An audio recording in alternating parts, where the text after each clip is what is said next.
ప్రమాద బాధితుల కోసం 'రహ్వీర్' పథకం. ప్రమాద బాధితులకు సహాయం చేసే మంచి వ్యక్తులను ప్రోత్సహించడానికి మధ్యప్రదేశ్ ప్రభుత్వం 'రహ్వీర్' పథకాన్ని ప్రారంభించింది. రోడ్డు ప్రమాద మరణాలు తగ్గించడానికి ప్రభుత్వం ఈ పథకం ప్రారంభించింది.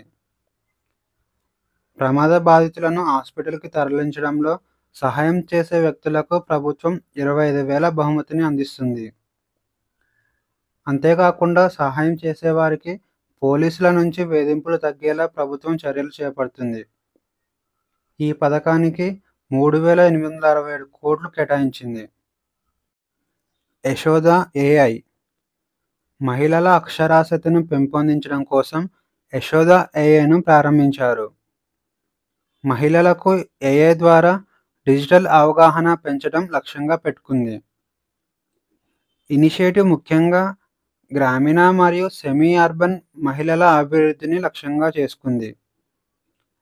వికసిత్ భారత్‌లో భాగంగా ఈ కార్యక్రమాన్ని రూపొందించారు.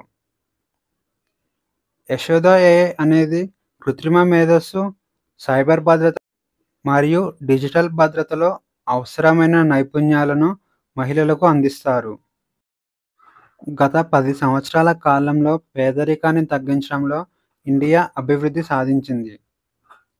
ప్రపంచ బ్యాంకు నివేదిక ప్రకారం 2011-12వ సంవత్సరంలో ఇండియాలో పేదరిక రేటు 27.1% ఉండగా 2022-23వ సంవత్సరంకి 5.3%గా ఉంది. ఈ 10 సంవత్సరాల కాలంలో 269 మిలియన్ల మంది పేదరికం నుంచి బయటపడ్డారు. పేదరికంలో నివసిస్తున్న వారి సంఖ్య 344.47 మిలియన్ల నుంచి 75.24 మిలియన్లకు తగ్గింది. ఈ 10 సంవత్సరాల కాలంలో గ్రామీణ పేదరికం 18.4% నుంచి 2.8%కి తగ్గింది. అలాగే పట్టణ పేదరికం 10.7% నుంచి 1.1%కి తగ్గింది.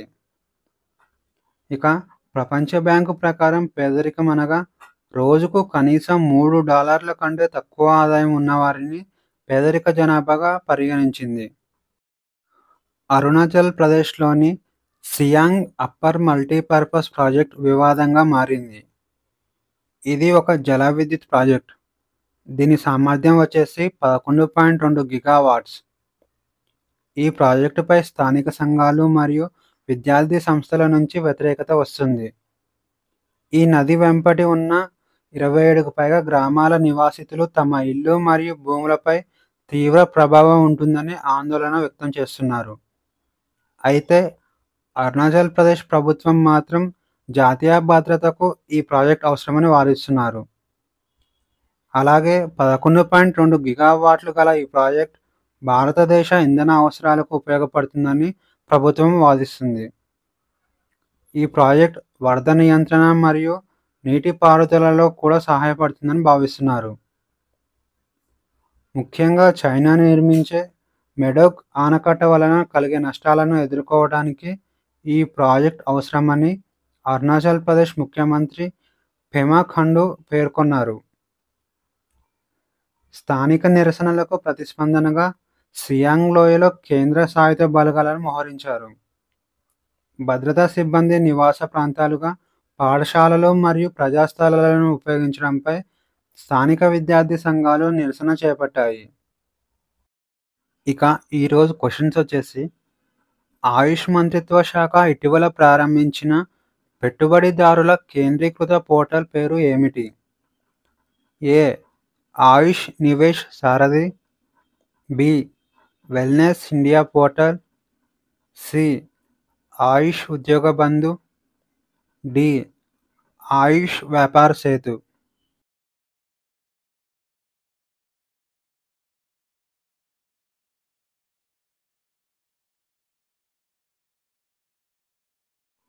ఆన్సర్ వచ్చేసి option A AYUSH Nivesh Sarathi.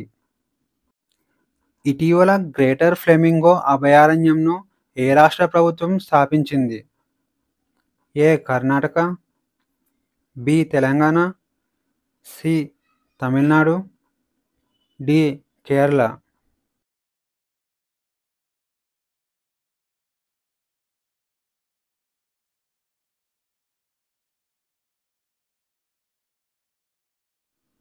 Answer వచ్చేసి ఆప్షన్ సి తమిళనాడు.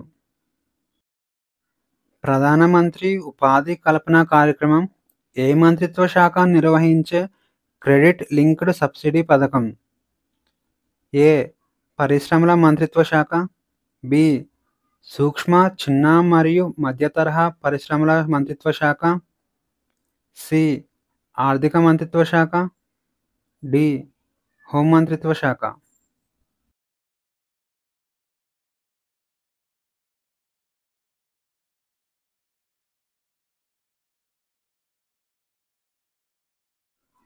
ఆన్సర్ వచ్చేసి ఆప్షన్ బి సూక్ష్మ, చిన్న మరియు మధ్య తరహా పరిశ్రమల మంత్రిత్వ శాఖ. ప్రపంచ పర్యావరణ దినోత్సవం నాడు ప్రధాని మోడీ నాటిన మొక్క పేరు ఏమిటి? ఏ తులసి, బి వేప, సి సింధూర్, డి మామిడి.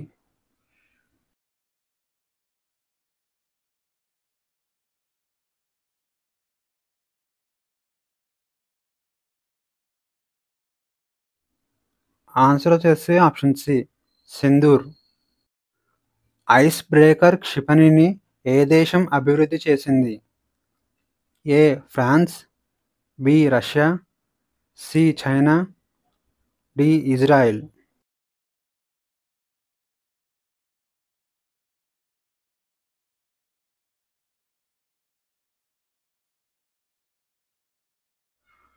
ఆన్సర్ వచ్చేసి ఆప్షన్ డి ఇజ్రాయిల్.